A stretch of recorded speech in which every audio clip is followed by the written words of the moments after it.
Welcome to the Gravel Lot, the place where bikes are for everyone. The Gravel Lot podcast is presented by Be Free Ride Bikes Apparel, providing a fully customized cycling apparel experience to provide you and your team the attention to detail and personal touch that you deserve. And also brought to you by Grimpour Brothers Coffee, offering handmade coffee roasted weekly in small batches to give you the finest quality coffee to start your day. Choose their subscription service and earn your free bag of coffee today. Also by BioWheels Fit Studio and Workshop in Cincinnati, Ohio, offering you a full host of bike fitting services intended to provide the cycling enthusiast with the most efficient, comfortable, and sustainable bike fit they have ever had. And by the Ritual All Natural Skincare, providing small batch, handmade chamois cream, custom blended for your team or shop right here in Cincinnati, Ohio. Contact us today to learn more. And by Hand Up Gloves. Great gear, better times. Providing a wide range of apparel for bikes, snow sports, and golf in multiple designs and fits to let your personality shine. Our goal with the Gravel Lot is to inspire cyclists of all stripes to ride bikes, share their story, and have fun. We love all bikes and anyone who wants to ride them. So no matter where you sit on the spectrum of bikes, we'll always have a place for you in the Gravel Lot. And now, the hosts of TGL, John Woolry and Doug McClintock. Hello again, and welcome back to the Gravel Lot, the place for all bikes. And no matter what ride you are on this week, you will always have a home here in the Gravel Lot with us. I'm John, the other guy is Doug, and we are so glad that you guys found us. So whether you are an existing Pebble or it is your first time here in the Gravel Lot, welcome, welcome, welcome. We love having you here. For anyone that is new, we call you guys Pebbles because we are all Pebbles in this Gravel Lot of life. So if you like what you hear, press the subscribe button, comment down below, send us your questions, whether it's for Doug and I or today's guest, and subscribe to us on YouTube, follow us on all of the social medias, and if you want to, you can become one of the most loyal Pebbles, and you can support us over on Patreon to keep this whole thing up and running. Yeah, and we've been really nailing the Patreon content. We've got a lot of good stuff happening over there. We're putting out reaction videos on every video that we've recorded and every show we've done to kind of give you a little behind the scenes insight on how we felt about it, or things that may have been going on, funny things that were happening in the background that you didn't know about. Whatever stuff's going on in that space, give you a little insight into part of our process and how we feel about that. sneak peeks of our upcoming guests and new projects that we're working on. We got some really cool stuff that we've been able to help support this year, and we're excited for.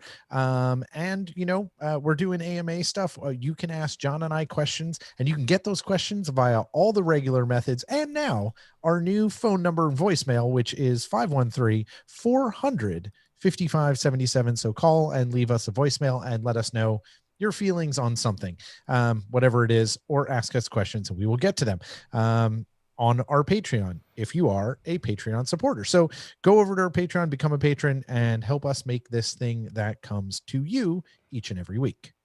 So out of the way, John, how was your ride this week? It's good. So today's big for a couple reasons. So we're doing the live stream on the 23rd. So it's Tuesday. It's National Puppy Day. So for all, yes, like anyone who's been listening to us knows that this is a big day for us, but for our house especially, it's our bigger dog Murphy. It's his gotcha day. But oh, I think Murph, I didn't know that. Happy gotcha day, Murph. even more importantly, it's my dad's birthday. So happy birthday, Dad. And for me this week, awesome. It is. Everything still feels like it is all the same. Doug and I were talking about this earlier. It feels like we've all been climbing this really steep hill, and we're still climbing, but it's not like it was this, now it's that, and we're still kind of going up, but it feels a little bit easier. Doug got his J&J yesterday. I get my second Pfizer next week. So things are like becoming brighter, and because everybody in my family now has their first shot, I was able to see my niece and nephew on Sunday for the first time in, since Christmas. Yeah. And was able to pick Been a them hot up minute. and be able to go outside and play bubbles and just be around them and be around my brother and his wife and feel like a family again. And it was much needed. It was nice. How was your week, Doug? It's been pretty chill. I did get my shot on Monday, and if I start yawning or Doug had a falling rough day. asleep, or whatever, I got my shot at like 11 Eastern yesterday, and I was good. And I came home and I cracked a beer, and I was like, "Man, this is awesome! I got my shot. I'm gonna crush it." I had some like eye surgery as well on my left eye. I don't know if any of you eagle-eyed pebbles have noticed that I've had this fun excitement going on in my left eye, but I got that fixed as well. So I'm all like I've taken care of the things on my list. And then about 6:30, I just was like, and then I, fever, sweats, chills, all that sort of stuff. But the craziest part about it is the mental gymnastics of waking up in the middle of the night, like having cold sweats and having a fever, being like, this is horrible. Where is the Tylenol? And being like, this is great. I did it. This is good. My body is making antibodies. This is what needs to happen. And to know that I was going to come out of it was a weird. Normally, when you're sick, you don't have that that feeling. You're like, when will this be over? Right. Will I ever get better again? And especially a lot of these folks, lately with COVID and whatnot. But I really just had some fever and chills and body aches. So I'm tired. I'll pretty much pass out as soon as we're done with this. So if I'm yawning, apologies. Mickey's wonderfully entertaining, and so are you, John. It is not y'all's company. It is the fact that I need sleep and did not get much of it. So, but other than that, it still hasn't all processed, but yeah, exciting times. So moving forward. So it's nice. Yeah, it's good. I was worried about you this morning when we first talked. Not, you're my friend, whatever, but are you going to be able to do the show? Like, yeah, no, I love you and all, but are you going to be able to do the show? Like, let's be let's be real. Told you I'd rally. Well, folks, make sure you put all your AMA comments for today into the chats. John will get those all tallied up, and we'll get some questions over to our guest this week. So without further ado, I'm going to bring him into our sphere, returning again. Much like our last week, we had another returning guest, but with us this week is a friend who has an entirely new job and set of responsibilities from the last time he was on the show. Miki Vuckovich used to be the executive director of the Tony Hawk Foundation, now known as the Skate Park Project. And today he joins us as the director of development for USA Skateboarding's national governing body. So we are super stoked to have you, Miki. Welcome back to the Gravel Lot. Dudes, rad to be back. So we were getting a history lesson in the green room a little bit from you. You're going through your desk and showing us some photos from traveling in Russia, and I think you had like a 1983 skating license, competition license. So this is Yeah. for anyone who wants to go back and listen to that first episode. Go back, listen to it. You can get his whole history growing up around all of kind of the burgeoning skateboarding world.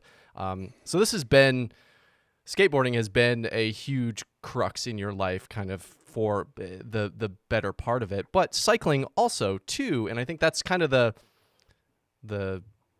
balance that we wanted to toe today. Is you have this new role with, we're gonna call it USAS because I think that's funny. You said that in the email. Is if we're gonna call it USAC, then we can use this as USAS because that's just the child in me loves that.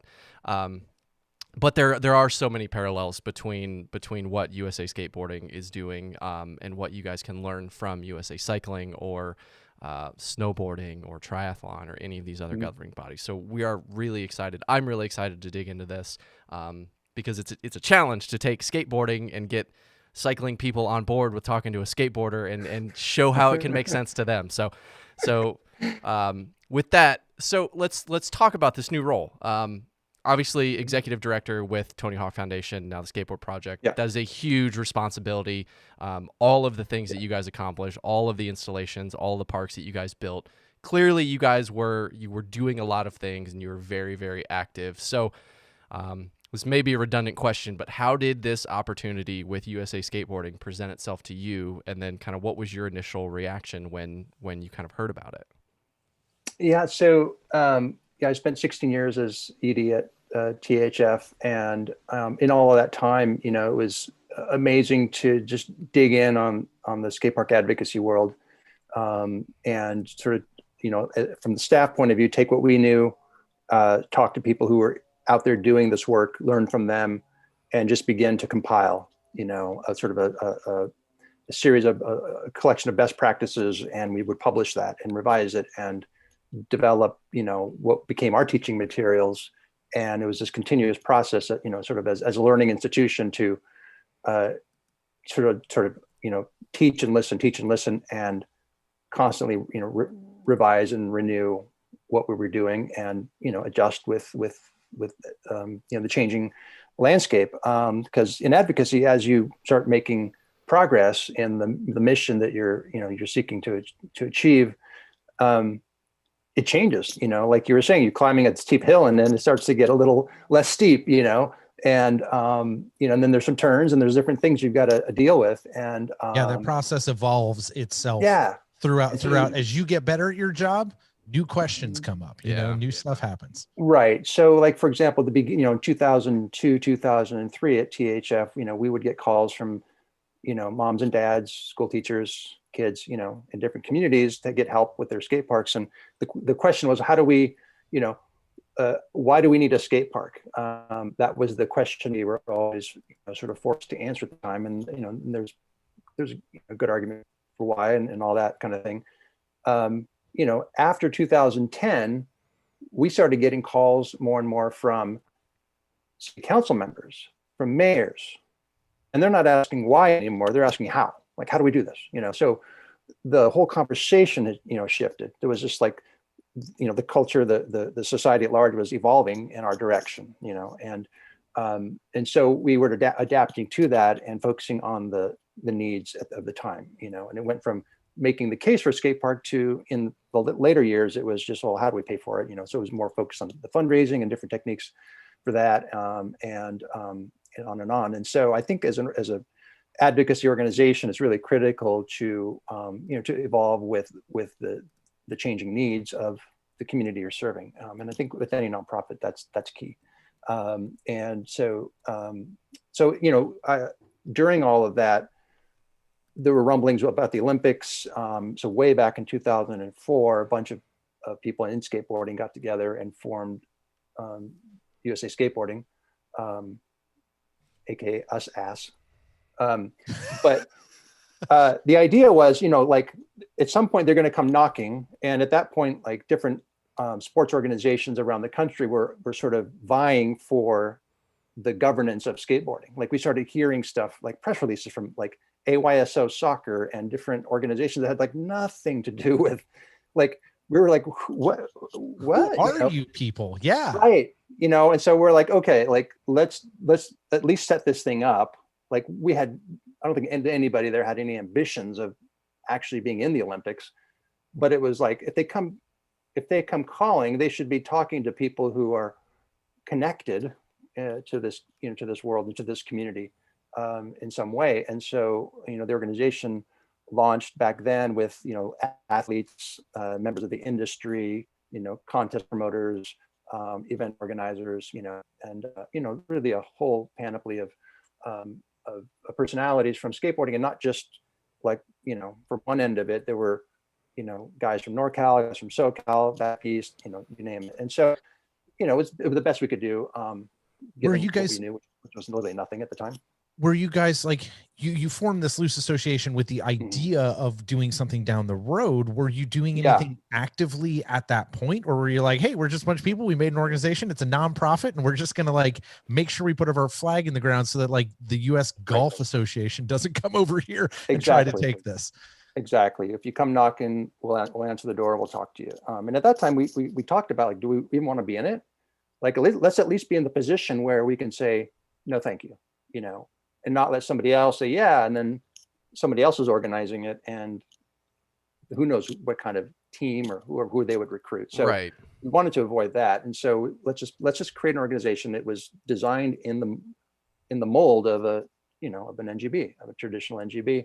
And the president of our board owned the Woodward skate camps, and they had a concurrent gymnastics camp, which was pretty tied in, or had relationships with USA Gymnastics, so they knew what that kind of how that worked and how that relationship with the USOC back then, and now the USOPC, worked. And so we had some insight into that process, into that relationship. So we knew kind of how to make it, fit the mold and tick all the boxes for what an NGB was supposed to do. And then it was pretty dormant. And then all of a sudden after Rio 2016, like there was more talk about it. And then it was like 2018, bang, go, and that's when USOPC gave USA Skateboarding the designation. And Josh Friedberg, our CEO, put together staff at the time, and just got rolling. And so for 2 years, it was really just get the team together, get the national team organized, and get the national championships going. Like there's it's so much stuff you wouldn't even, it's mind boggling just to focus on that and get that organized. And they did it, and they're ready for 2020, and then, boom, and then off we go. 2020 happened. So walk us through, so you say conversation ramps up after Rio. And then 2018, you said it was just like the throttle light switch went off and it was full tilt. So from the conversations around Rio, and this is where I kind of want to start to tie this. I'm going to use cyclocross as our example here of it's not in the Olympics. We at least have some form of cycling in the Olympics, whereas skateboarding it's walking into its kind of virgin appearance. So in that moment, what are those conversations of like, are we going to get in the Olympics, or like, what is this going to look like? How does that turn into, no, this is a thing, and now USOPC is whatever the rubber stamp validation or monetary influx or whatever those things are that they sign off on? Like, how does that arc occur? Yeah, so the U.S. Olympic and Paralympic Committee is the national organization designated by the International Olympic Committee. So the IOC is designated the USOPC as, like, for the United States, the Olympic governor, essentially. And so the USOPC designates who the national governing bodies for each sport is. And so USA Skateboarding got the nod for skateboarding because the Tokyo Committee had requested it and it had been admitted, and it was happening. And so it was sort of like, at that point, it was like, quick discussion, it's happening, let's do it, boom, go. And so anyhow, the organization got the nod. At that point, I'd been off the board shortly for a bit of time. So I was watching a lot of this from that side, but hadn't been on the board for a number of years. Followed it closely and obviously knew everybody involved. So meanwhile, at THF, we had made some determinations to do some restructuring, and the board decided to do a name change. In nonprofit work, it's helpful if the organization's name reflects the work it does. And at that point, we've had so many top athletes and celebrities that had pitched in to help and promote it and be involved that the opportunity to do a name change and some restructuring, and have Tony still obviously involved and president of the board, et cetera. But, with a different name, other people could step in and help, promote it and get involved, and it could grow and continue to do the work it does at a larger scale, potentially. So that was a strategic decision. And so we did all that work, and at the end of it, it kind of felt to me like I could still be involved there, but my heart was really in the THF era, when it was, my friend and honestly, one of my childhood heroes' name on it, that it felt like a whole different type of responsibility, and so it just became a different organization, really geared to take on that challenge for the future. But I felt like I'd done a lot of time there, and things were changing. Meanwhile, I was talking with it's that evolution, right? It's the evolution you were talking about, right? Yeah, we're going to change it. It's not bad. It's just change. Yeah, and the middle of pandemics, not the ideal time to make a life-changing career move, but I did it too. We're on the same team. Yeah, right. Things just kind of evolve the way they evolve, and so the mission of the USA Skateboarding mission from the beginning, from 2004, was always had an element of representing skateboarding in an authentic way, and promoting the passion, and being true to what not just the sport, but what the community and the culture is about. And so while the first couple of years were focused on really doing nuts and bolts of an NGP and getting the team ready for what would have been 2020, this other part of it had been kind of on hold. And so my coming in is really to kickstart the cultural program, as we call it, to take the organization and build out programming and resources within it that serve not the 0.004% of the skateboarders on the national team, but the 99.99% of the rest of us. So that there are things that every skater can see in the organization that reflects, who they are as skateboarders and what they do and what they're interested in. And, just recognizing the skateboarding as a community and a culture, and not just the competitive sport. I mean, the competitive sport side of it is so minuscule, really, in the day-to-day life of most skateboarders. It's something that we all marvel at, and the ability of the top pros is, it's same as in cycling. They're superhumans, things we could never, as mortals, ever hope to achieve. But it's the other, and as an organization that represents not just the sport, but a culture, we need to be relevant to all of skateboarding. And so that's what I've been working on, is developing this programming, and then also the funding that goes along with that. So it's kind of a two-prong approach, and dual roles, but that's how skateboarding is. You don't just do one thing. You do do as much as you can bear. You got to be able to ride street. You got to be able to ride vert. You got to be able to ride it all, right? You can't adapting. just ride one thing. And so it's super interesting, and we're doing it. So this is interesting because you are looking at a process that, as you very, very clearly said, the competitive aspect is minuscule, right? That very, very small pointy top piece is minuscule, just same as cycling, I was right? Gonna say parallel. We're going to be doing this a lot. Parallel paths, same thing as in cycling. Even people that compete, like locally in whatever races locally, none of us are going to the tour. That's different, right? You go and you do BWR every year, and you may be competitive with in the group of people you're competitive with, but none of us are going to do, pulls at the front on the Poggio. Like this isn't like, this is not how this works. Yeah. So when you roll in and you have this very clear mandate that comes down from the IOC and the Tokyo organizers saying, we're putting skateboarding in here, how do you as the people who are going to run an NGB take that mandate that is to put together a national team, and how do you balance getting those elite athletes and supporting them with taking care of the 99.99%? Like, how do you even approach thinking about that as you, Miki, or the organization? Like, what has the approach been, and where have you pulled lessons from with other organizations? Because I think that's like, you're getting a mandate, do this, bring athletes, but that's not how you want to structure the organization. Yeah, well, I mean, honestly, I'm not in the performance side of it. We have a performance director, Mimi Noop, and she's a former pro, and she's amazing. And of course, as an NGB, that's job one.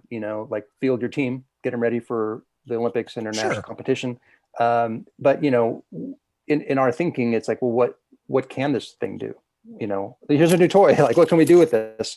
And what we see is an organization with this designation that makes it the go-to organization for skateboarding in the U.S. In a general sense, and it's got a public profile that's like so much broader than anything skateboarding's had before.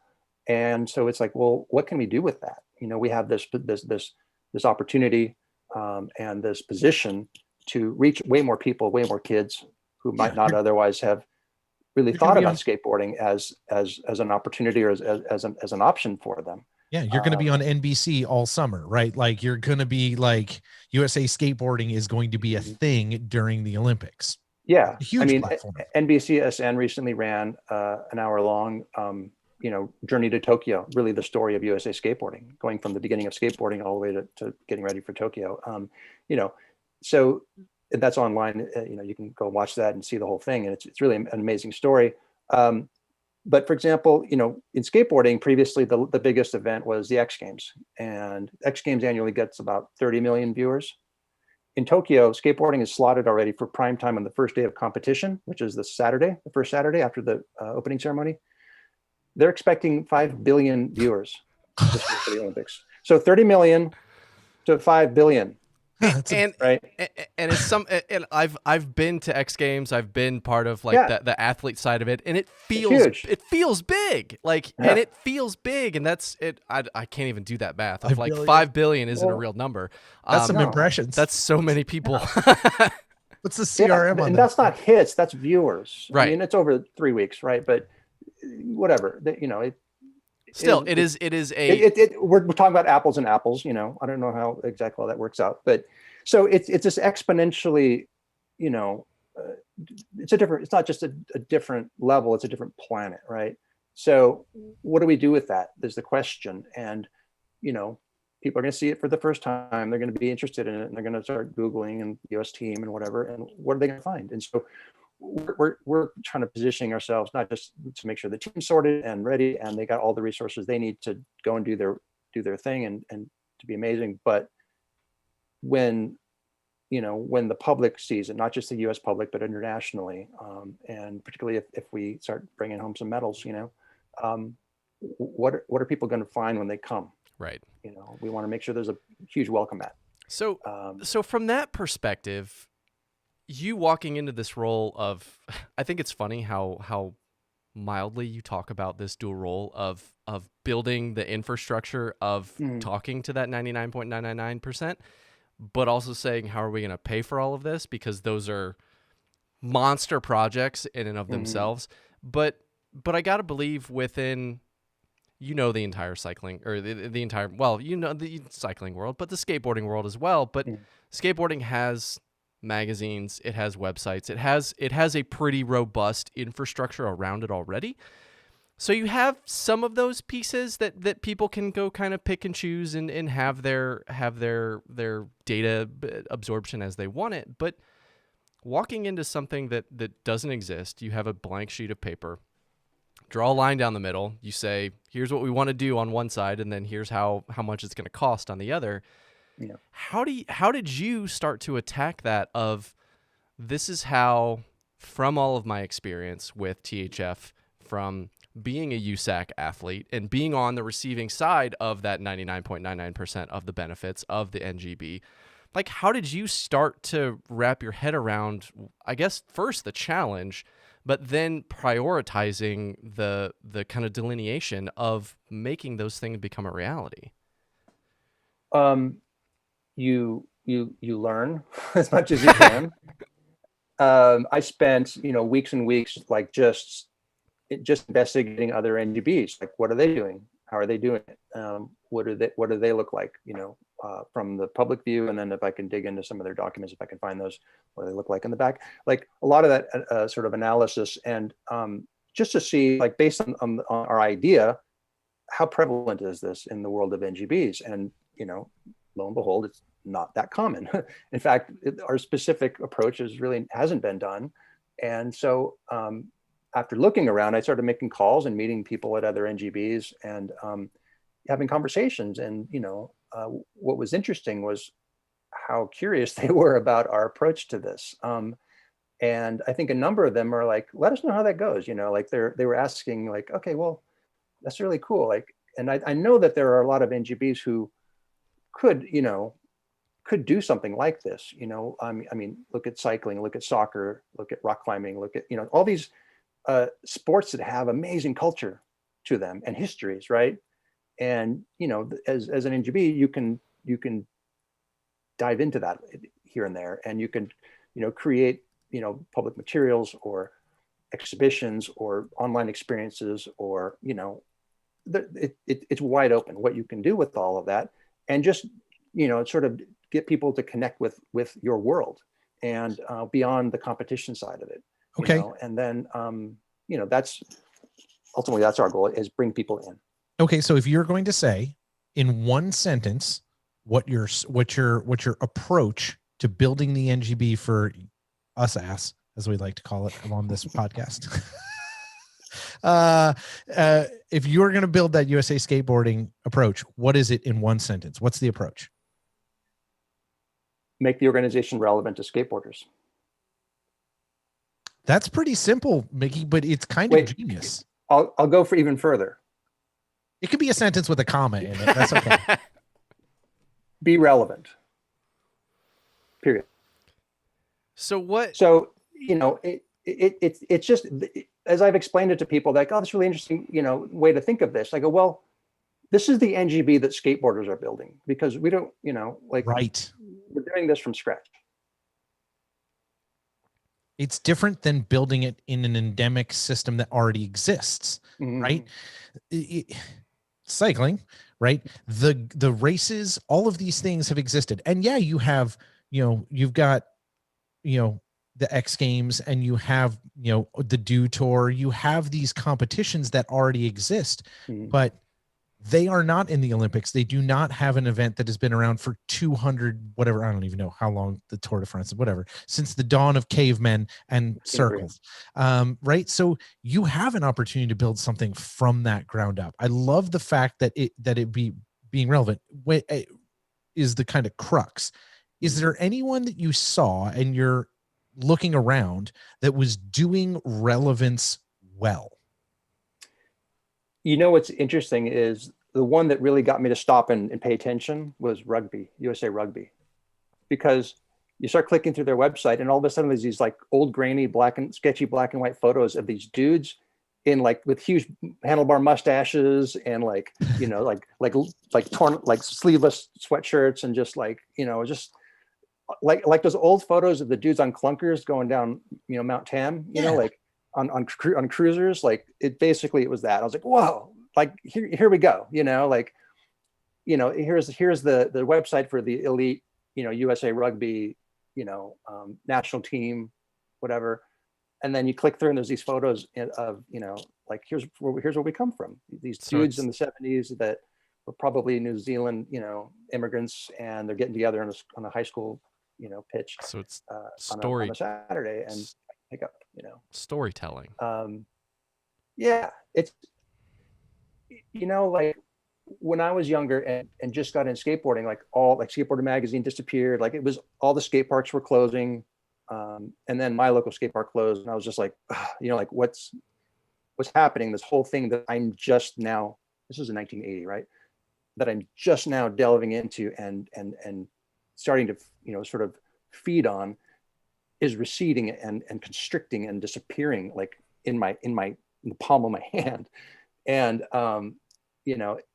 but like Thrasher magazine just started, and then there were networks of skaters in different towns who made their own little Xerox zines. And I started getting, writing off to those guys and getting, their take on what's going on in their towns. And then Thrasher was covering stuff, around the country, and, places like Texas and Ohio and, like everywhere. And it was just these little, like, blips from outer space, and you're seeing people all over the place kind of keeping this alive for them. And, me and my couple of friends did it. And then I eventually moved to Southern California, and there was a whole other scene to plug into there. And, and everybody, we just wanted to rebuild it, at that time. And, I got involved with Transworld Skateboarding when it, soon after it started, in early 80s. And, I was on staff there for a while. And so, like, got to be part of this rebirth of skateboarding in this country and then internationally, as I got to travel and see it in different places. And, so from an early age, this thing that I got to know and love, that was nearly extinguished, really, except for this small core of diehards, got to see it kind of grow and blossom, and to be, in a sort of a close vantage to experience and witness that was incredible, and so. Do you use that experience of finding ways to connect to people all over the country when you felt like your thing was dying, and trying to find ways to connect to a broader community? Are you using that as some of the foundation for how you're going to talk and be relevant to, again, this 99.99%? Like, how do you go? Yeah. How do you go and go speak to those people and show them that you're there to help them, but also, go win medals? Like, how do you kind of navigate that? Well, I mean, the one thing I've learned over the years is skateboarding is like a gem with many facets, right? And over the years, it's grown and it's adopted more and more facets. As it adds things, it doesn't change the other parts of it, So there's guys that just go skate backyard pools, and they're going to go drain a pool and skate it and, run from the cops. And there's guys who are just going to go skate the street. They're going to find a handrail and just, skate the wild, and they're going to ignore their local skate park. And there's kids who are just going to only skate their local skate park. And there's people that do slalom and freestyle and all kinds of different stuff. And, they've got their own, sort of scene going. And there's some crossover, but in some cases, these are all, individual, separate efforts and communities within the larger community. And as new things are added, new components of skateboarding or new communities get involved, it doesn't change or jeopardize any other aspect of it. Like the dudes who build, wooden ramps in their backyard and skate that, like that'll continue on as long as they do it. Guys that drain pools and, like get the thrill of trespassing or whatever, that's going to keep going as long as they're, willing to keep doing it. And, same with street skating, same with everything. Sure. And so just because they're now skate park doesn't mean that other stuff's going to, like street skating is not going to disappear because there's skate parks now. Yeah. People say, oh, well, they're going to make it illegal to skate in the street. Guess what? It's already illegal. It's always been illegal to skate handrails and, yeah, that doesn't change, just now you have this other option if you want it, right. But if you don't, other kids will. And the other key thing that you see now is everybody's skating. I mean, in 1980, it was dudes. It was just like, like radical dudes, like teenagers and early 20s who were just like ready to throw down and, like get hurt and, like fight if they needed to, just, Sure. speed up spot or a pool or whatever. Like, just, it was hardcore and it was gnarly, but that's what kept it alive. That Darwinistic, sort of badger mentality. You're backed up against the wall and you respond by just fighting to keep that thing alive. And there was something about that really inspired and attracted me. And, I, admired like what so many guys were doing, and was like reading Thrasher religiously, and, skated some backyard pools as a kid myself. But as soon as like the owner showed up or someone clicked the latch on the gate, I was out the back and down, down the street faster than anybody. Mickey knows how to protect himself. Yeah. Yeah. I know how to cut and run. But you look at skateboarding today, if you like, there's a local skate park here in San Diego, Linda Vista, that I love going to. And every time I go in there, everybody's there. There's all the teenage boys, they're always there, of course. There's always a crew of girls. There's, little kids on scooters, usually a couple BMX guys. There's moms and dads, some of them skating, sometimes they're just hanging out. There's a group of roller derby girls that show up on their skates, quad skates, and they show up and skate the pools and stuff. And then there's, usually always a couple of old dudes like me who come in, and, sometimes I know them, sometimes I don't, but you get to know them right away. It's just like, hey, where are you from? What's going on? Kind of thing. And it's just this amazingly, diverse microcosm of what skateboarding is today. It's like everybody's skateboarding. And that's, I think, the key thing with USA Skateboarding is we have this opportunity to remind people, it's skateboarding for all, right? Everybody's welcome. It's amazing. Watch what the team does. Watch what all the skaters from around the world do in Tokyo. It's just like, you only debut in the Olympics once. And the way the way this one's setting up, I think it's just going to be an incredible show. Not just the skating, but if they, when they put the microphone in front of these young athletes, the ones that I know personally, they're just amazing, colorful, vibrant young people who are going to come across like, it's just going to be insane. Like what the world gets to experience watching this thing for the first time. It's, I'm excited to see not just what's going to happen like in the venue, but what the reaction is internationally. And so I think we're really focused on, okay, what do we do with that? As an organization, we're here to nurture and share skateboarding, with technically with our country, but really with the world. And what can we do to set up for that? And so that's really been my focus, while, the professionals on the performance side are, making sure the team has everything they need and are ready to do their thing. So, you talk so passionately about your connection with this thing. This is primal and formative to who you are as a human being. How does it feel being the person who has to help craft the story and narrative, not only of what's moving forward, but also the history? Like, how does it feel to be in kind of that crucial spot? Because there's a lot of things you have to pay homage to and educate people about, but you're also trying to build what it sounds like is a more relevant future that takes skateboarding's history and puts it in front of people, that it's more open. And I think cycling needs to do this as well. And I think there's a lot of lessons cycling can learn from what you're trying to forge here. But how does it feel to be that person in that space? And what are you thinking about as you try to, make that transition? Well, it's a huge responsibility, obviously, but I think, with everybody here at the organization, there are a lot of strong shoulders to lean on. I think also, historically, I've worked with, all the best storytellers in skateboarding. I've been witness to so much of what we're delving into through my work with Transworld at the magazine, the documentary work I did with On Video Skateboarding. And then through the years with THF.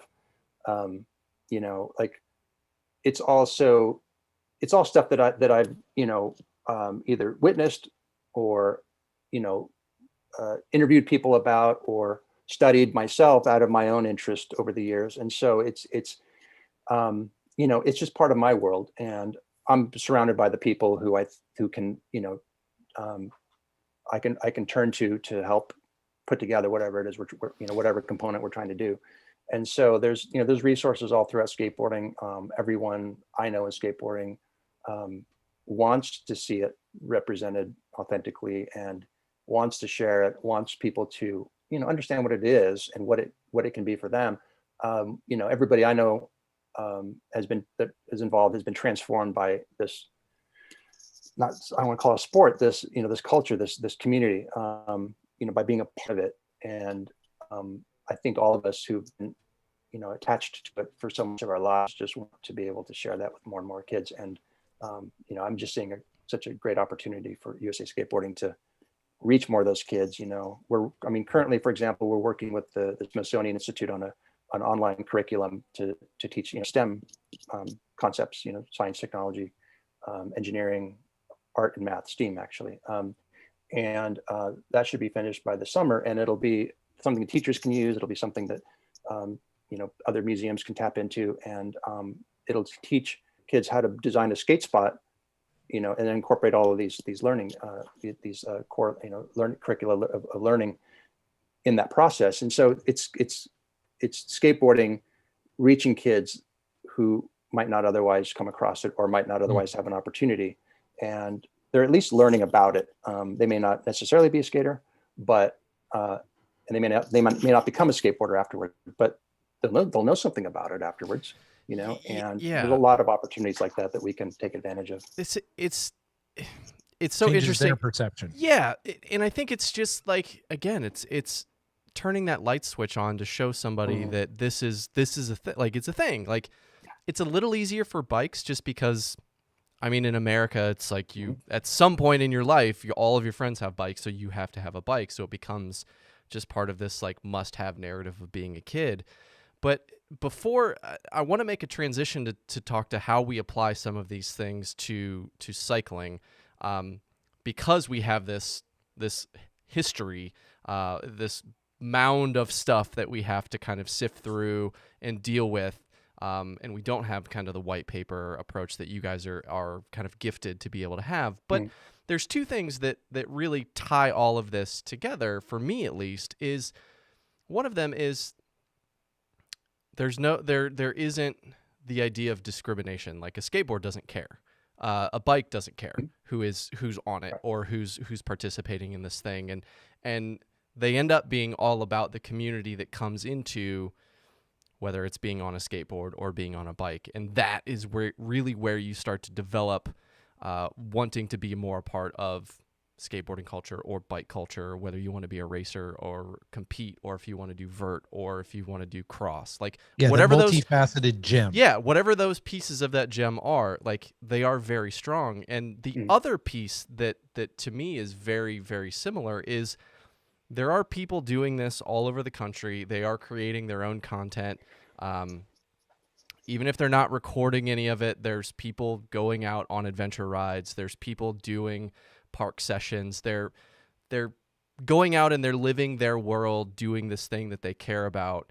So how do you guys, I think, answer this, and then we'll kind of transition how we can kind of take some of those learnings and apply them to bikes. But how do you guys plan to approach engaging with the existing community to direct the content, not necessarily like it's the NGB's job to craft the content, because that never works. That stuff always looks really vapid and it never delivers. So how do you guys see your approach of going out and talking to or getting footage of the 7-year-old that's, going with his older brother for the first time to the skate park and discovering skateboarding, or like creating those moments and being able to be a conduit to then share them out to the broader audience that you guys have? Well, skateboarding social media is robust. all pro skaters, every company, like there's so much of it. And,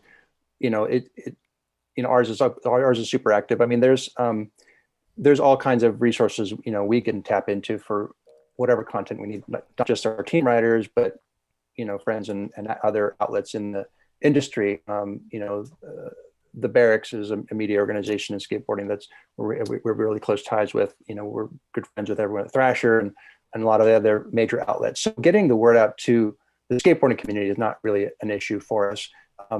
I think our mission really is focused not so much on trying to replicate what other organizations and media outlets and companies are doing well within skateboarding. It's taking all of that, all those stories and distilling it and sharing it, projecting it outward to the people who haven't heard it yet. Within skateboarding, there's a rich media culture, and so it's just a matter of exposing people to that, bringing them in, and once they get in, letting them look around and see what appeals to them. And so it doesn't matter how you get into skateboarding. What matters is what you decide to do once you're in. And a lot of people learned about skateboarding through the X Games, and now they're they're pro skaters, and they're like the furthest thing from the X Games, because they've evolved into something different.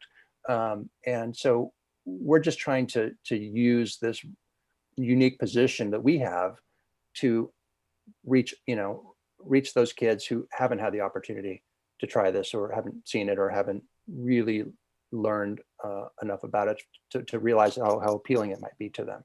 And so, by sharing some of the stories, by delving into the history, by, sharing the diversity and the myriad of different approaches to skateboarding currently that people are using, we can show people what's possible for them, and then they can come in, they can invent something completely new if they want to. Yeah, I mean, I think this is where the most striking parallel is for me with cycling, right? Let's put a couple things out and on the table and then put them in a box because we don't need to look at them. USA Cycling manages our licensing and racing. They probably will for the foreseeable future and never spin it off. Guess what? They have professionals that are damn good at doing that. So let's take that and put that in a box and pretend for a little while that they didn't have to do that, right? Pretend that wasn't one of their jobs, or just ignore that job for now. But you said that your job is not to replicate, but is to distill.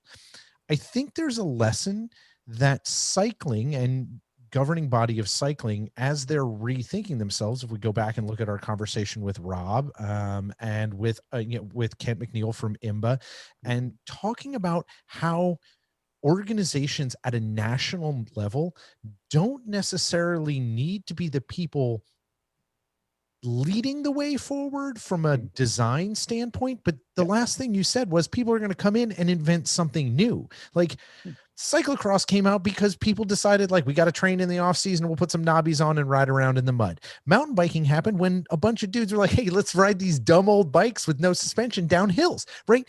Innovation and the growth of these things come from people trying stuff. Like, do you feel that cycling needs to think about, from a national governing perspective, changing the way they're interfacing with the community? I love the conversation with Rob DeMartini a couple episodes ago. That was super enlightening to me, because as a USAC member, there's a lot of things he discussed that I hadn't seen from my vantage as a member. Right. And it was super refreshing to hear that he's thinking about a lot of these things. He's asking himself a lot of these questions that we have been discussing at USA Skateboarding. And so it's great for me and reassuring for me to realize that, this isn't completely unproven or untried or, out in left field. It is semi-natural for people within the NGB space who are rethinking, what's been done, and kind of thinking like, well, what does today tell us? What does the current climate in our community tell us that they need? And, I think that's really the question. As a nonprofit, you're serving a need, you're serving a community, and you need to be responsive to that, and you need to evolve with it. So So USAC looking at ways to, service the gravel community, whatever that means, whatever, it may be sanctioning or it may just be insurance, whatever it is, like it looks like they're figuring that part of it out, which is awesome.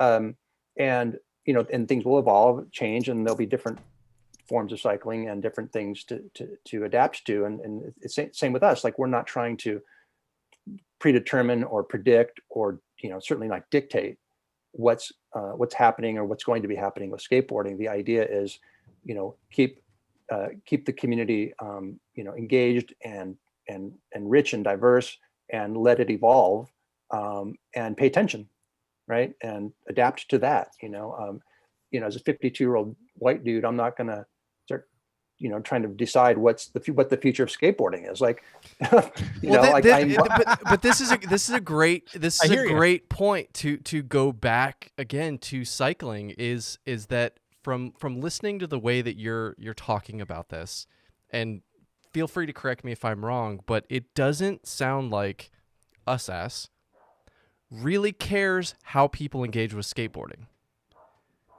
just as long as you're doing it. Right. Because we know that once you get on a skateboard, you're going to find your way. Yes. And it is a plank and some wheels, just like two triangles and some wheels. Like, again, we're drawing these parallels of USAC, and I think us as cyclists is 38, 42, 52, all of us are like, we look like cycling in America. But so many of the decisions are made by folks that look like us, that are our same age, that are limiting the sport down to, it has to be this. Cross has to be 32C tires. You can't run mountain bike tires. It has to be, you have to have this bike. You have to do a time trial on an aero bike, and you have to have this, and you have to have that, and make fun of people if they wear underwear with their chamois, and like all of these unwritten rules. And it's like, how do we, Doug, to use your word, distill, how do we distill all of that? And again, I think there is going to have to be some kind of suspension of history and acknowledgement of, okay, we done effed up, and we need to just accept that and put that in a box and set it aside. And how do we get to a point where USA Cycling, if you're on a bike, you're doing it right? If your helmet's on backwards, you're still on a bike and you're doing it right, and that's rad. And again, I think there is part of it is like, you guys aren't saddled with having history, good and bad.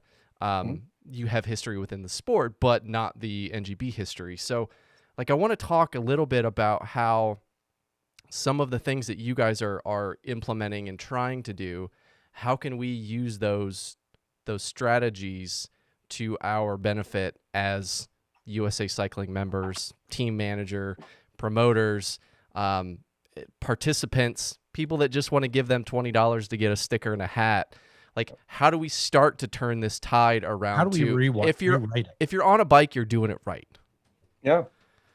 In some cases, the NGB doesn't have to step into space that's already occupied. NICA and all kinds of organizations are doing a great job. The key thing about nonprofit work is, compared to the corporate world is, you have an idea, you put it out there and you market it, market the hell out of it, and you bludgeon the competition, and you squeeze them out, and you consume the whole pie, right? You take over as much as you can. The point of nonprofit is to solve a problem. So if you get into space and there are other people working to do a similar thing, well, first of all, if there's somebody already attacking the problem that you're trying to attack, just join them, right? Don't create a whole separate thing.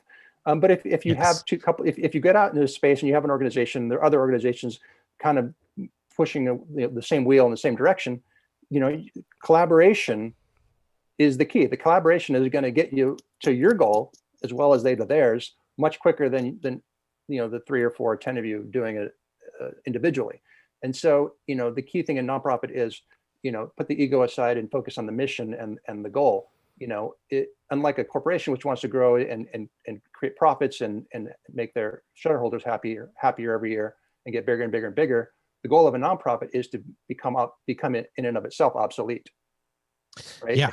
Yeah. You're trying to solve a problem. So your success is solving that problem, which means you're no longer necessary. Right. Right. You're no longer relevant. My father always said the best thing you can do when you're training your employees is figure out how to get them so good that you don't have a job anymore. Right.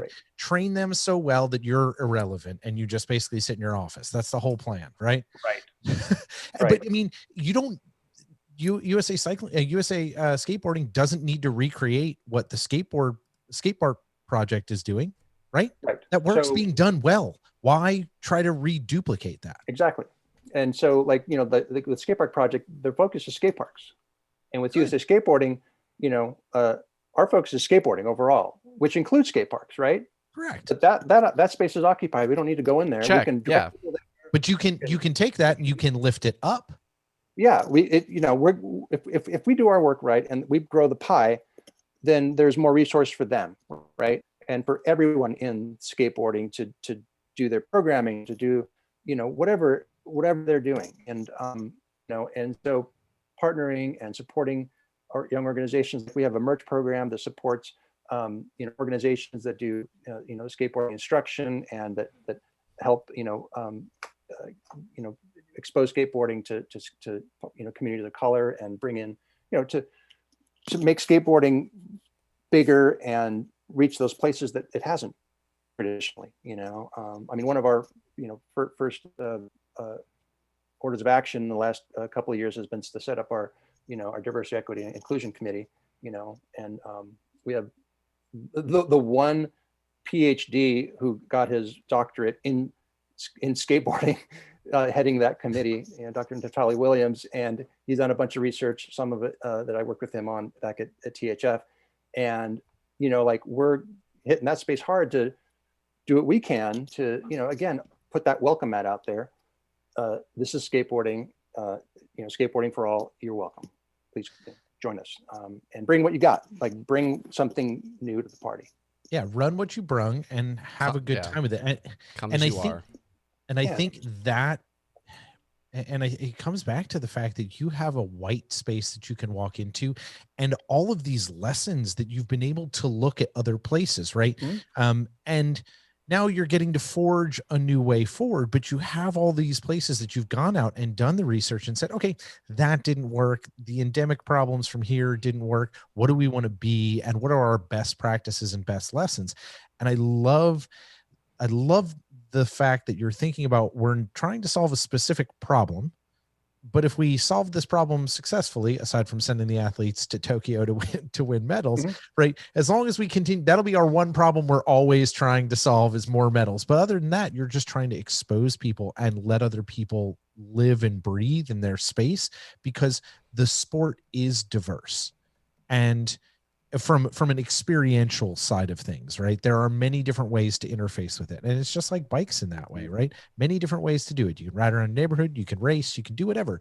All of those pieces are important. And I love that you guys are thinking about it holistically, because I think it's an important lesson for anyone, no matter whether it is bikes or skateboards or whatever, to think about how our organizations should really be structured to lift up the things we care about. Yeah. Yeah. You know, I mean, ultimately skateboarding comes down to, if somebody wants to know what is skateboarding, skateboarding essentially is your relationship to your skateboard. That interface, that interplay, how you use it, how it makes you feel, how it responds to what you do. Like that's what skateboarding is. It's that experience, right? And so nobody can come in and say, well, you're doing it wrong, you know, because whatever feels right is the right way to do it. And that's between you and the board that you selected, that you set up, that you adjusted. Like it reflects you. It's an extension of you when you get on it, et cetera, et cetera. So, you know, everyone new that comes in is going to create a whole new experience that is skateboarding for them. And, you know, the culture and the sport, you know, every aspect of skateboarding has evolved because so many people coming in have, you know, unlocked something new, or they've come at it from a slightly different angle and shared that. You know, they see what's going on, they you know, apply what speaks to them, and they share that back out. You know, that's been the history of skateboarding. There's a really great TED talk by Rodney Mullen. I recommend it to anybody. Yes, Rodney Mullen, definitely my favorite character to play on Tony Hawk Pro Skater 2. There you go. Always. So definitely like watch that if you get a chance, because that really speaks to the community, and why skateboarding is so special, and why somebody in his 50s, still feels like an 11-year-old every time he goes to the skate. But I know you feel the same way about when you get on your bike, Mickey. That's how you feel about your bike. And there's another thing that I'm pulling from how you're talking about this is that all of your talk about skateboarding, the relationship to the board, how you bring something unique to the table. As an aside, put me on a skateboard and I will show you how to do it wrong, because it'll end poorly. So take that for whatever it's worth. Perfect. But it all becomes about the individual. It's not the reaction. And I love how you're approaching it, of my optics on what I've been given from my investment into USAC. Doug and I come at this as we don't race as much, but we still have active licenses. I've been a owner of a team now for 8 years. It's an expensive proposition to put that money together every year. I'm expired.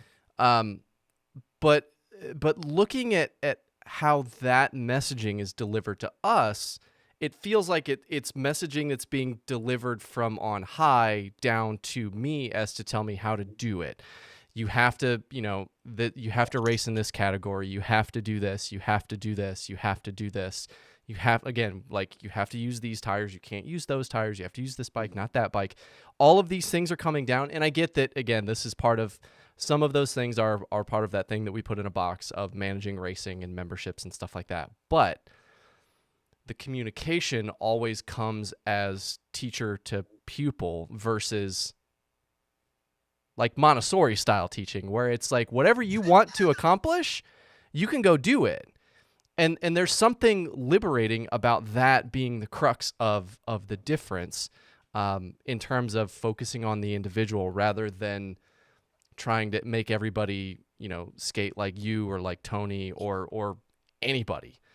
Yeah. And there's like, that's, I felt like I needed to say that because I keep hearing you reference those personal accomplishments, and we talk about them. We have one guest on our show each week to let them tell their story and to share their stoke for bikes. And yet it always seems to get overshadowed by, oh man, did you hear what this, organization said, or what this person said, or they said that I'm doing it wrong, or I don't want to go on a group ride because I don't want to look silly, or just any of those things that become barriers to somebody kind of leveling up in their cycling world, going from riding around their neighborhood to doing, an urban group ride that goes to the coffee shop, or like, doesn't go any faster than 12 miles an hour, let alone the local shop ride that, throws people out the back at will. So like, is it going back to this USAC thing? Like, is it a messaging piece, or is it something that all of us are responsible for, and we need to stop making USAC responsible for that messaging piece? Well, I would say 8 years ago when I first got my license, I only saw USAC as a race license and sanctioning organization. Certainly in the last few years, I've seen a lot more in the terms of the emails and the messaging from them, and I love the work they've been doing, and cultivating diversity, and like really reaching out, and particularly that last conversation with Rob that I mentioned, like that was super refreshing to hear, and I really anticipate seeing a lot of that materialize. But again, you're talking about a sport where the racing is part of the culture. Like in skateboarding, the competition isn't really inherent in the culture. Whereas with cycling, like you go to cross races to just see everybody again, right? To hang out, and then you do your 45-minute race or an hour race, and then you come back to stay on the sideline, heckling and cheering and all that combined, right? So the racing, it just gives you a context for the rest of it. I think when I did some crit racing, it didn't really have that. You showed up, you raced, you left, you went home. But I think one of the reasons why cross really speaks to me is, it's, cross racers are the skaters of cycling. Like, Yes, 100%. Yep. Yeah. when I got there, I'm like, I found my people, and, These weirdos. This seems like my clan. well, when I started racing, I kind of didn't tell anybody. And, I'd go on Saturday and go drive up to LA and do my races and come back on Monday. But, I went skateboarding this weekend, nothing else, But then I started going to races, and literally I'd hear people heckling me, and I'd, look, and I'd see skaters I knew in cycling gear on, outside the tape. I'm like, what's going on, or I'm lined up, I'm gridded at the start of a race, and I'm looking at all the tattoos on the backs of the thighs, and I'm like, there's a Spitfire logo, there's a, Rat Bones, and there's a, like, That guy's got a black flag tattoo. All right, yeah, what the hell? like, I'm like, oh, okay, and I just realized that, like, it's just a natural convergence of, older skaters end up on bikes, and more often than not in cyclocross. It's just, here we are. And so, but it's, for me, again, it's like cycling's kind of been my midlife crisis, whereas, skateboarding is like my whole life crisis. But,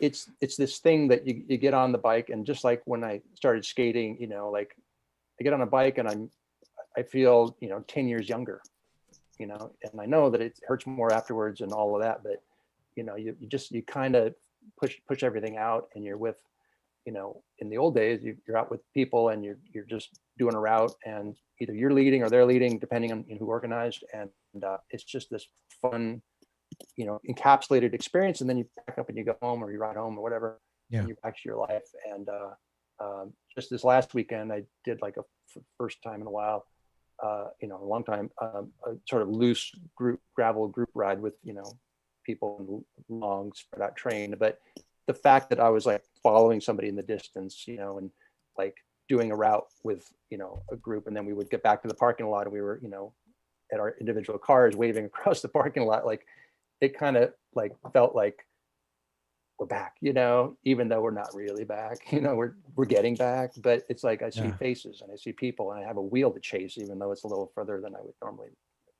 like it to be. But like it's just there's an interesting parallel with skating, and just in terms of how I feel during it, and then what afterward, there's that exhale. There's two things that I know about you, because we've talked to you before, that, it is the active pursuit of a thing that brings you to people. That is what makes, I think, most of us tick, right? Also, if you hear somebody outside, my neighbor's practicing his ollies right now. Just letting you know, if you hear some trucks banging off stuff, that's it. Go see if he's doing it right. No, he is not. I don't know how to do it either, but he's not. No, I'm just kidding. You know what? Only if he does it at 4 a.m. That is when he's not doing it right. That's the only time it is not right. Right for him.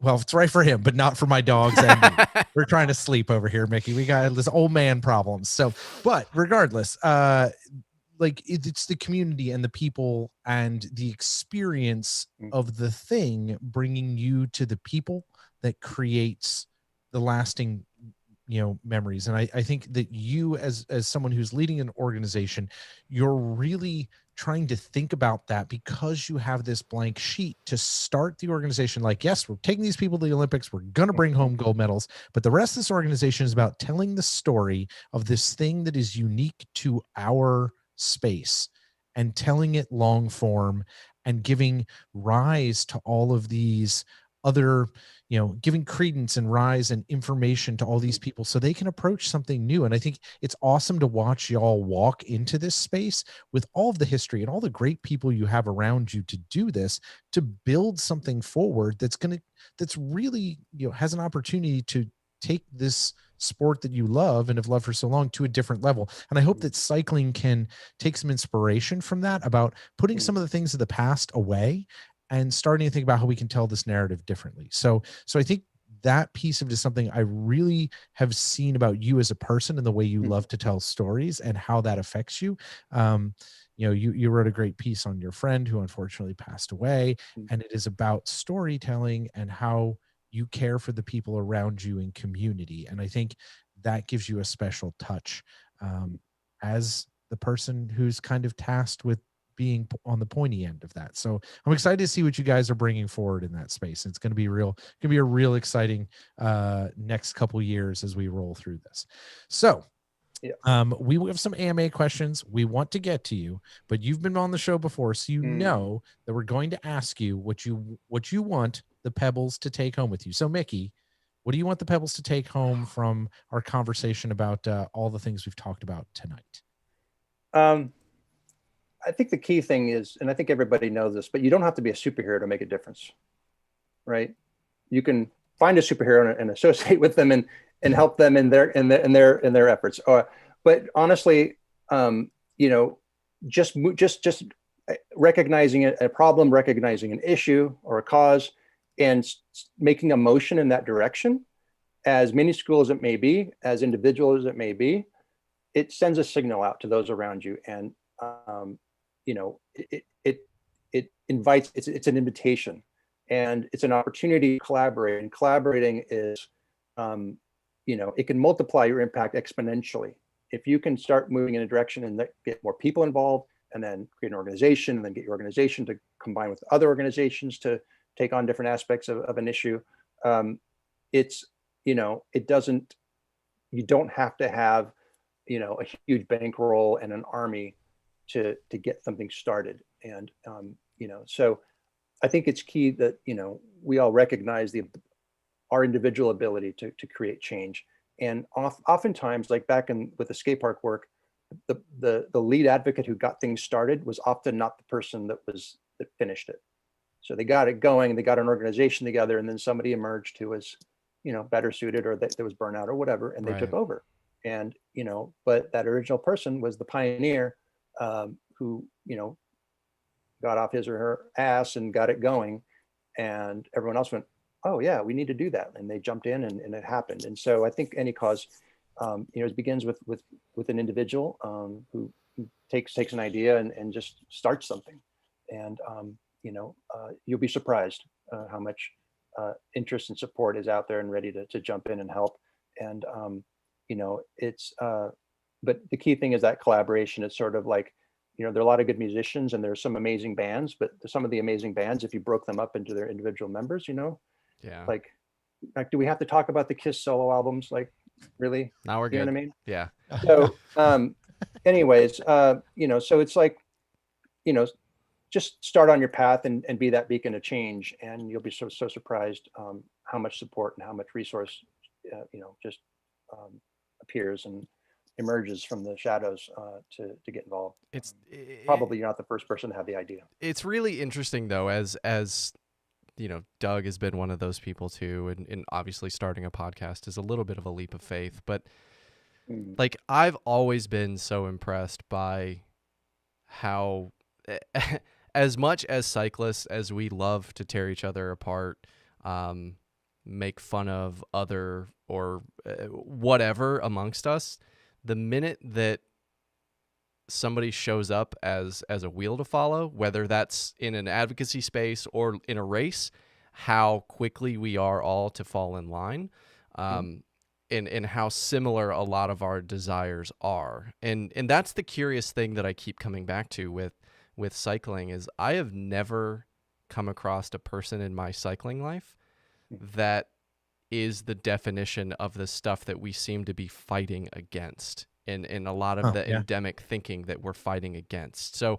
it makes me think that it is a very small minority, but if that's somebody's experience with a cyclist that's wearing kit and it's 1 in 1,000, I just haven't gotten to that 1,000 number yet to meet that one person. But for everybody that I've come across, all of the racers, the race directors, charity ride folks, group ride folks, shop folks, all of it is we're so much more alike, and we all have the kind of same desire to make cycling better, to make it more inclusive, and to share it with other folks. And that's where I keep coming back to. I want to talk to as many people as possible to figure out how we can crack this, because it feels like we're fighting against this invisible force.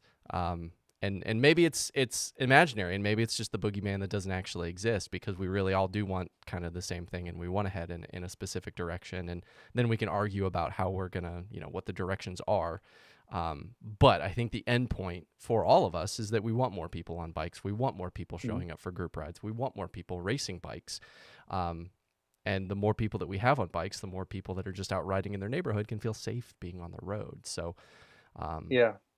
I think there's a lot of truth in just saying that this is what we want, and this is how I'm going to go try and make it happen, and just tell the world, and then let the world kind of trust fall catch you. Yeah. I mean, I think that the cliche is, be the change you want to see, but there's a lot of truth in it. And, if you act in the way you hope to see other people acting, either you'll be a model that others can mimic, or you'll reassure them that, what they already knew to be true is somebody else has the same idea. And like I was saying, like if you see an opportunity to take action and make change, by all means do it. But if you see somebody else doing it, whether it's,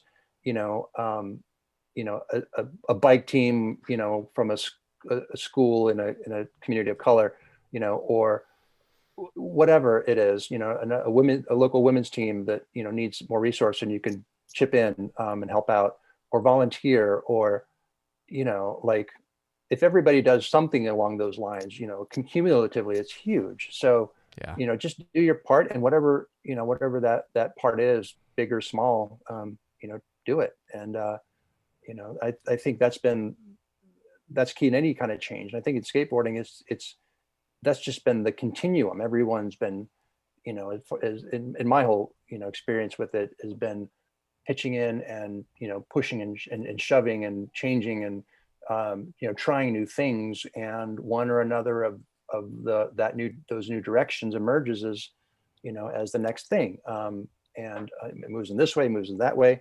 But, again, skateboarding, unlike cycling, it's free form, right? It's freestyle. Yeah. And, cycling being, like with racing is sort of a fulcrum or a hinge in the middle of the community. There needs to be that sort of legacy formality around it. And sure, that can update and change a little bit, but it's like a series of limiters that tests you, like the 32 millimeter wheels, tires, and all of the different regulations and things you have to conform to. And then within that, what can you do with it, right? That's the real key. And I think that's one of the cool parts of the legacy of skateboarding is it's always about evolution, because it's still so freaking young. Like when we look at it, like 70s, right? Well, I mean, the first skateboards go back to like literally broken roller skates that were nailed to 2x4s in the 30s, probably. Yeah, but like when it really started becoming a sport, right? Like when it started becoming a thing, just and because of that, like it is a always evolving thing, and I think it's great that y'all are harnessing that. So Miki, this has been awesome. I am going to we're going to pay some bills here for a moment, and then we're going to ask you some AMA questions. So Pebbles, thank you all of you for joining us. We're so glad you're here, old, new, whether you've been here your first time just because you know Miki and you love skateboarding and you just want to hear him talk somewhat about bikes with two bike weirdos. Trust me, he's a bike weirdo too. But make sure you subscribe, click the like button, follow us on Twitch, wherever you do. Visit thegravelot.com and learn how to become a Patreon supporter today. And in addition to your generous support on the Patreon page, helping us keep all of this stuff running, we encourage you guys to hit up our sponsors, show them some love, support them for, and say thank you for them supporting us and keeping kind of some of this moving forward. So our wardrobe, and finally I got outside to ride this week and I put on all of my favorite newest kit, pink and blue. I even got new matching gloves from another one of our sponsors. Our kit is provided by our great friends at Be Free Ride Bikes Cycling Apparel. Be Free Ride Bikes does amazing apparel, whether it's custom or off the rack. They have brilliant kit to make sure you are the most comfortable you can be as we roll into the rebirth of cycling with other human beings. things. It is coming, folks. I've been vaccinated. John's been vaccinated. Hopefully Mickey's getting vaccinated soon. We're all rolling through all this. We are going to be out cycling with our friends, and make sure you look your best. Go to bfrbcycling.com and get yourself or your team outfitted for the new season so you can make sure you look your best and feel your best while you're out riding your bike. And we are also powered by the caffeine from our friend and longtime supporter of our show, our old network, our new show, Grimpour Brothers Coffee, and Dan. Thank you so much, Dan, for providing amazing coffee, hand-roasted, small batch, every week, sent out by hand. He literally writes notes on the shipping bag. It's quite sweet. Each week to you. Follow the link in our show notes and head to grimpourbrothers.com now. Get your hands on amazing coffee. Each one of them is dedicated to a specific cause, whether it's raising money for an athlete, raising money for a cause or an event, whatever it is. Proceeds from every single bag that Dan makes with his own hands goes out to somebody that can actually use it and do something good with it, as Mickey was just saying, put some good out into the world. So don't forget that if you sign up for the subscription service, you will earn a free bag of coffee. And also, we're brought to you by BioWheels Fit Studio and Workshop right here in Cincinnati, Ohio, offering you a full host of bike fitting services to make sure you are the most comfortable and efficient on your bike. Go see our friend Mitch. He does an amazing job at making basically my butt and left arm look really good on his ad. Photo credit to my fiance, Ellen. This is like now 10 days ago this happened, and you're still talking about it. Look, anytime I can get press, John, you know I'm all about good press. It's press for you. What the heck? At any rate, go see Mitch. He will sort you out. He has an amazing set of bikes. And frankly, he's got people traveling from Detroit and Pittsburgh and all over the place to get their hands on bikes. If you are looking for an awesome bike, you need to reach out to Mitch right now. He can get something on under you in the next couple months. He has a nice supply coming in. Reach out to him at BioWheels Fit Studio. Check the link in our show notes. And if you're looking for something to keep you comfortable when you actually start to go back outside to ride your bike again, look no further than the Ritual All Natural Skincare. It is small batch, handmade chamois cream, custom blended for you or your shop or even your team right here in Cincinnati, Ohio. Contact us today, Doug and I, TGL. Get a hold of us on whatever social media platform you want if you're interested in this, and we'll tell you how to make it happen. They are handmade. I think that the batches are 20 tubs, and you can get custom logos, custom branding on the tubs. There's a couple different color options for the tubs. You can actually change the scent. You can change how much menthol is in it. So it really is a custom blended chamois cream just for you, and it uses all natural ingredients, locally sourced. It is actually good for your skin, so it's actually something that you want to put on your body, and it also actually works really, really well. I'm not partial because I actually invented the recipe, but 48 other recipes were not good enough, so number 49 was the key. So it is fantastic. You can just use the tip of your pinky, and that is enough chamois cream. So for anyone who has been slathering chamois cream and using petroleum products and all of that stuff that has parabens and all kinds of bad stuff for your undercarriage goods, stop it and buy some Ritual All Natural chamois cream. And also, I'd like to say 3 words: jorts, jorts, jorts. I've got a new pair of jorts, and I love them, and they're fantastic. If you need jorts for riding, like our ad reads are becoming like personals ads for you. I feel that's fine. It's just like me telling you all the things that I've bought. Yeah, it really is. Like, this is like Doug's Amazon Prime recommendations. It basically is. But I gotta tell you, like, I basically live in my black jorts and my blue jorts. I know blue jorts. I'm very excited. I've got some new shorts that I bought from Hand Up. Hand Up Gloves is amazing. They've been one of our original partners. Flannels. Awesome hats. Hand Up is fantastic. And if you have not followed them on social media, I would like you to follow them on social media, if only for their awesome Friday cocktail roundup. This past week was probably the best one ever. Our friend Troy, who's been on the show, really drunkenly trying to make a drink. It was great. Go follow them. They're a laugh a minute, but they make amazing gloves and apparel for all the things you do, whether it's bike, golf, ski, all the major things that you actually need gloves for. Go check them out and click the link in our show notes and use code Pebble $ to save yourself 10% off everything in the store. So, as we've said it multiple times now, we love hearing from you guys. So make sure to visit all of our social media feeds, subscribe to Twitch, YouTube, Streamlabs, Facebook, Twitter, Instagram, all of them. I think that's all of them. Whatever. Yes. Just go find us. Go to thegravelot.com. You can stay in touch with everything that we're making. You can get the latest Bike Shop Show episodes, which also you're going to find that this week's Bike Shop Show guest might actually be the same person you're talking to right now. So he's having that other box. He's having a big media week here on the Gravel Lot. So you can find all the latest Bike Shop Show episodes. You can find all the latest Girls Moving Mountains episodes. You can find all of the latest Beeline articles from Pete Hitzman, as well as all of the TGL content that you guys can probably absorb before you get overwhelmed by having too much of Doug and I in your ears. So just go there, do all of those things. You guys know by now, hopefully, new show live Tuesday, 6:30 p.m. Eastern Standard Time, YouTube, Twitch, Streamlabs. Engage with us, engage with our guests. It's your opportunity to actually be a part of the Gravel Lot, so you can submit your questions and actually kind of change the direction of the show. So that part is awesome. Our new intro and outro music is from Waterboy. Many thanks to him for the awesome jams. Make sure to check him out on all the major platforms and click the link in the show notes to get access to more of his music.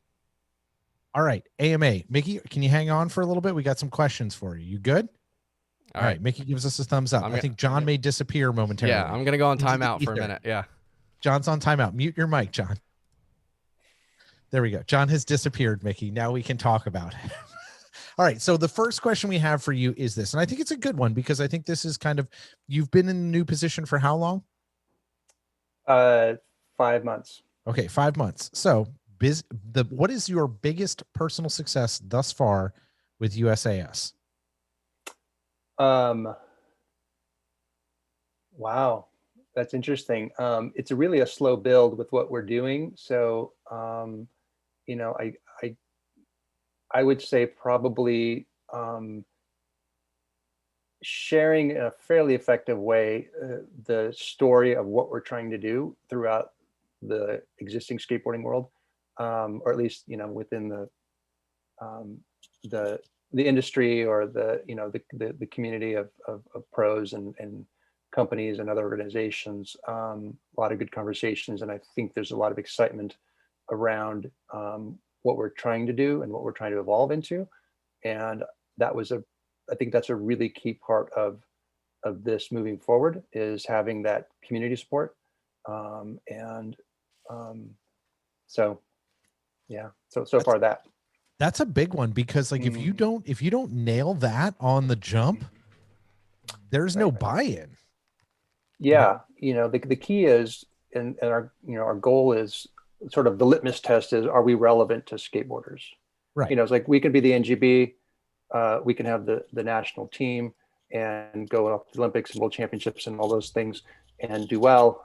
But if no one's paying attention, and no one within skateboarding cares, why is that? Why is it important that we do that? Why is it relevant? And how does that impact the team members? We want them to be excited to represent their country and to be part of the team and part of the program. And so we need to bring skateboarding into this and be relevant to the skateboarding community. I think that's an awesome, and I think you're uniquely positioned to be the guy that kind of was like, all right, I think I can swing this and knocking it out. So it's good. And you got a massive team around you for sure. Mm-hmm. But being able to craft that message is awesome. So that's good. All right. So now we got a cycling question for you. Someone very specifically has this question for you. So knowing that you are planning for Belgian Waffle Ride, which if Pebbles, you don't know about the Belgian Waffle Ride, you should look it up. It is a ride that basically transcends road and gravel, and it's kind of, there you go, BWR, there it is. 2014. He's also part of the team. He rides for the team that is part of the ones putting it on. But it is kind of cycling. Yep, it's kind of like straddles road and gravel, and it's always about like the weapon that you bring as well as the personal weapon that you are, or dull knife in my case. Yeah. So now that you're planning for BWR, what are your thoughts on events that are happening right now, like as part of the planning side of this, right? Like, what do you think about the things that are already going on as you're trying to plan BWR rolling into the next year? Well, one of the casualties of 2020 has been the multiple postponement of BWR, which unfortunately currently lands on July 18th, 3 days after I leave for Japan. So this will be the first time in 7 years that I'm going to miss the event. You can just fire up which Zwift is- over there and just I ride think, with them. I think it also there you go. might be justified that you're missing it to go to the Olympics. I think that's okay. Well, maybe there's a spot for me in the road race over there, but just kidding. Just grab but a I wheel, guarantee- Mickey. Don't worry about it. I guarantee I'll do the course at some point on a solo ride, so I'll make up for it. I did that in 2016 when I missed a section. I got disoriented and I missed a section of the course. And in my self-flagellation, decided in July to go out and do the whole thing by myself, all 140 miles of it in the 110-degree heat. And Cyclists, Good on you. Yeah. Cyclists are weird. so I know it's possible. So yeah, it's unfortunately I won't be there. I think in terms of the events right now, I'm a little weary. I'm still, like not riding and, trying not to I'm just mostly solo rides. And like I mentioned, I've done a couple of gravel rides with, sort of loose spread out groups, and I'm getting it sort of tiptoeing back into the bunch thing. I'm actually looking forward to going up for the Rock Hobbler gravel ride up in Bakersfield, California next month. And, I know that Sam Ames and the organizers there are going to be, really adamant about safety. And so, I'm pretty confident with how that's going to go. But that'll be really the first thing for me. And I think, I know Belgian Waffle Ride went off last October in Utah with a lot of protocol, and and that worked out pretty well. And so I think if you know the organizer and trust their commitment to safety, I think there's ways to do it for sure. It's been proven and it's been done. So I'm giving it a try next month, and I'm really looking forward to that. It's like one tiptoe step back to normal. That's actually good to hear, because Doug and I have been talking a lot about our first event that we're going to do is May 1st, and we've had a lot of conversations going back and forth of like, are you comfortable, and I think there's never going to be, it's like telling somebody you're ready to have a kid. Like, there's never 100%. It's more of like I think we're like okay, and we know Jay and Matt, and we know the things they're putting in place, just like you're saying of, they're doing all of the right things, they're talking with all the right people, they're communicating in the ways that need to be done, and setting the expectation for the event of it's going off in waves, and it's not going to be what it was, and we're not doing after, and blah blah blah, and like putting all those things in place. But there's still that, like, both of us are getting to that point of, man, we are getting back to normal, and now we have to like take the responsibility to take those first steps of kind of making ourselves be comfortable with it again, and almost proving to ourselves that we can go do these things again. Yeah, well, I think whether you're vaccinated or not, and I'm not, so you got to be extra careful. But it's like, this isn't the time to let your guard down, For sure. I think even if you show up at an event and like the the wave of of riders that you're supposed to be in is way too tight for your taste, you can always hang off the back and wait with gravel, it's great because you know it doesn't matter. You don't need to be in the front of that pack. You know, you can No, just we're not trying to win anything. No, Right, that's going to happen so- anyway because we're not going to go at whatever that Smoking section, whatever buddy. that pace Smoking is. Yeah. section. right, right. Smoking So section always. you can control that. You're not gridded like a cross race and packed in and Sure. forced into that proximity. Okay, All right, so John? so I got one about work, and this one's actually partially inspired by one of your comments in your email to us. Is so when we talked to Rob from USAC, he gave us what the what was it, USOC is. They're the ones that actually cut the check. USOPC. USOPC. So they gave them $10 million for their period, for their 4 years, and I don't think it takes a rocket scientist to say that $10 million for 4 years for developing all of the different facets of cycling is not a lot of money.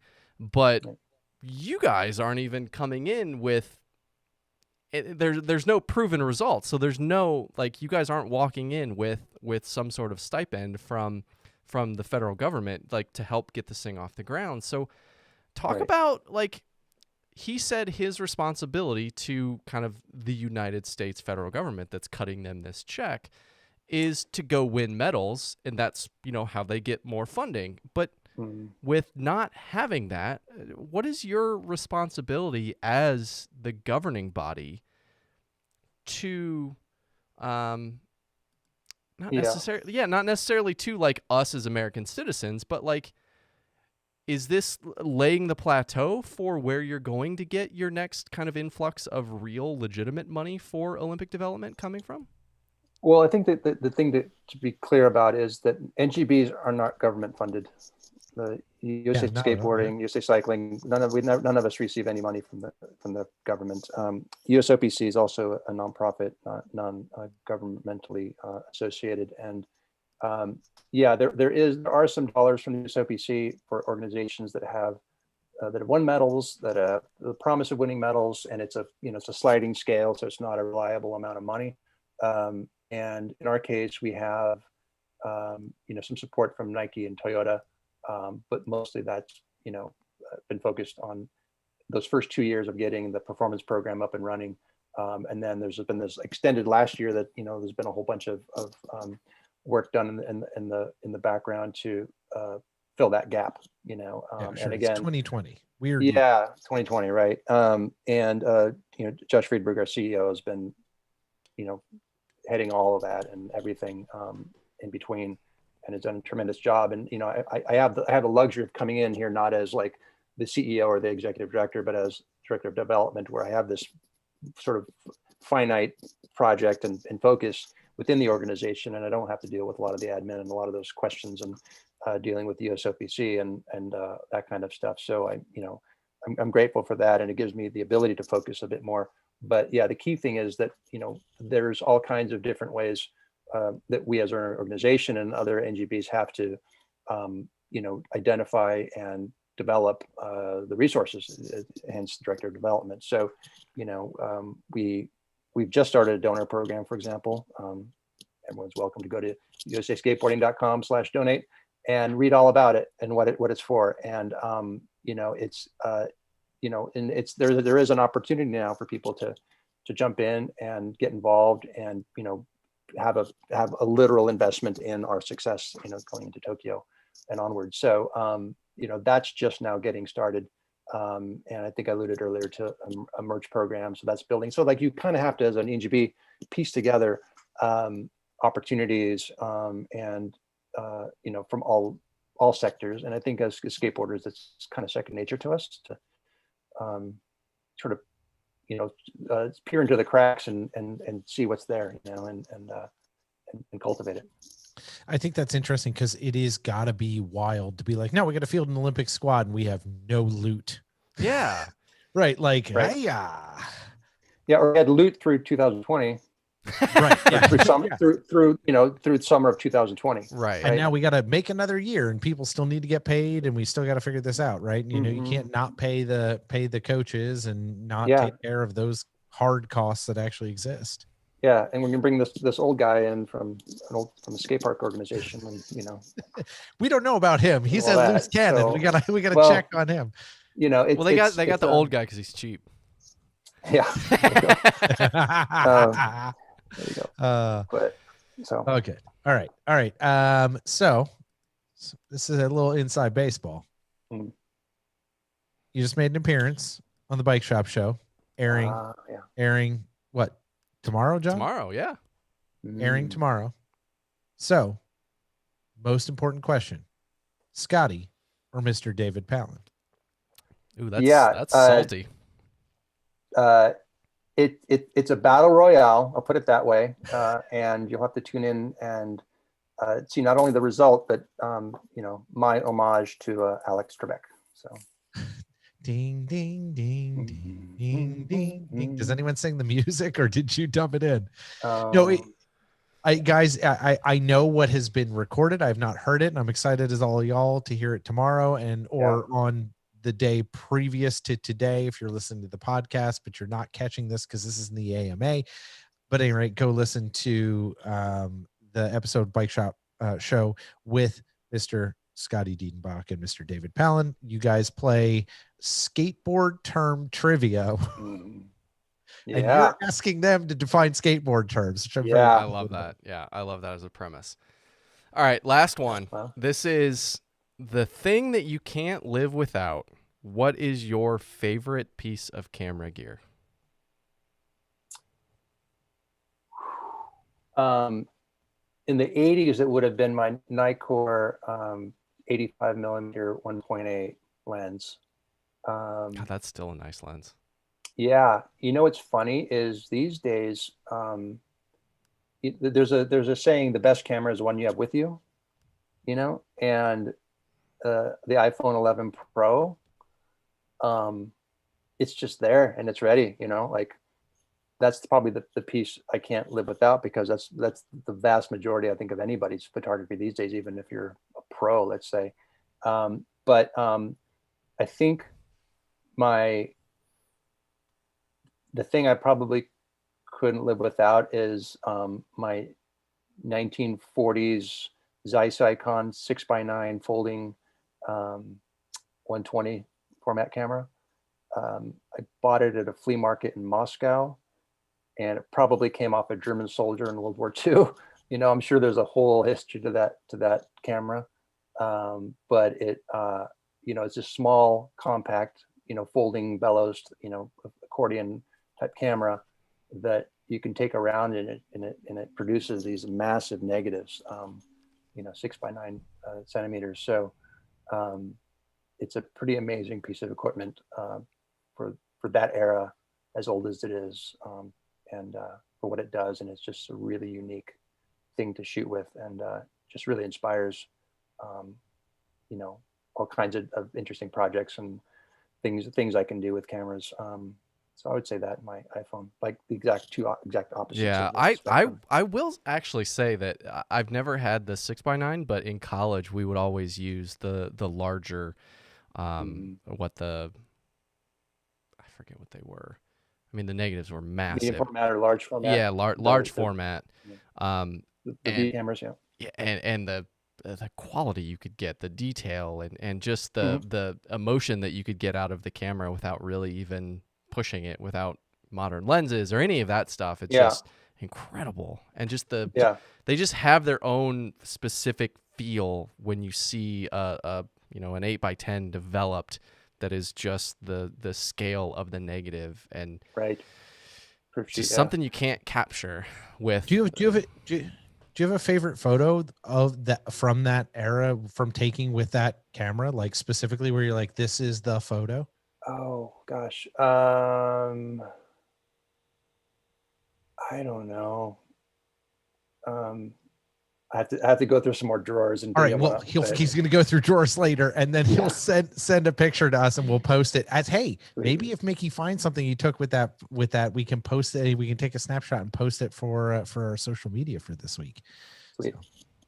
He's been going through drawers. We had a slideshow presentation in the green room. We got to see tons of awesome photos. Also, folks, if you do not know, you need to pick up Miki's book. Mickey, remind me of the title of that because it's slipped my mind right now. The Atom Bomb and Other Pleasant Dreams. Beautiful. Mickey was able to send us a copy when he was last on. Absolutely beautiful. Sits on my coffee table, away from the dogs, so that they don't eat it. And thank you for that. It's been just a wonderful, constant photographic reminder. It's beautiful. So much juxtaposition of Mickey's time overseas and skateboarding. Just a really beautiful, beautiful book. Thank you. So everybody, go get the Atom Bomb. Really good stuff. Mickey, this has been awesome to have you back on the show. We're so thankful you were able to take some time to join us tonight. Yeah, thanks you guys so much. It's really been fun talking about a lot of this stuff. And, in the world that the job that I'm doing and the role I'm in right now, it's like, it's still so evolving that it's fun to talk about it because I'm realizing that I'm learning things and that I didn't know I figured out. I'm discussing and explaining things I didn't really know I knew already. So that's been fun to realize as well. Yeah, it's always awesome when we're learning on the job, as it were, right? You're like, oh, I think I've already kind of I think I have figured that out. When you actually acknowledge like, oh, damn, I am actually like acquiring information and holding on to it and like synthesizing it into the world. This has been 2 hours of thinking out loud. So I really appreciate the opportunity. It's been very therapeutic. We're glad to have you. As always, please come back soon. We're happy to have it. And everybody, make sure you go follow USA Skateboarding and support the athletes as they go out to win us some gold medals in the summer of 2021. An odd year for do it before it's going to be cool, because they're going to win medals. So you want to be supporting them before it was cool and in vogue to do. Right. It's our job to go win skateboarding medals. I believe that's the United States plan for sure. So everybody, thank you very much for being here this week. Be sure to subscribe, follow, and engage, because as you know, decisions and trails are made by those who show up. So if we don't see you on the trails this week, we will see you next time. Bye, John. Bye, Doug.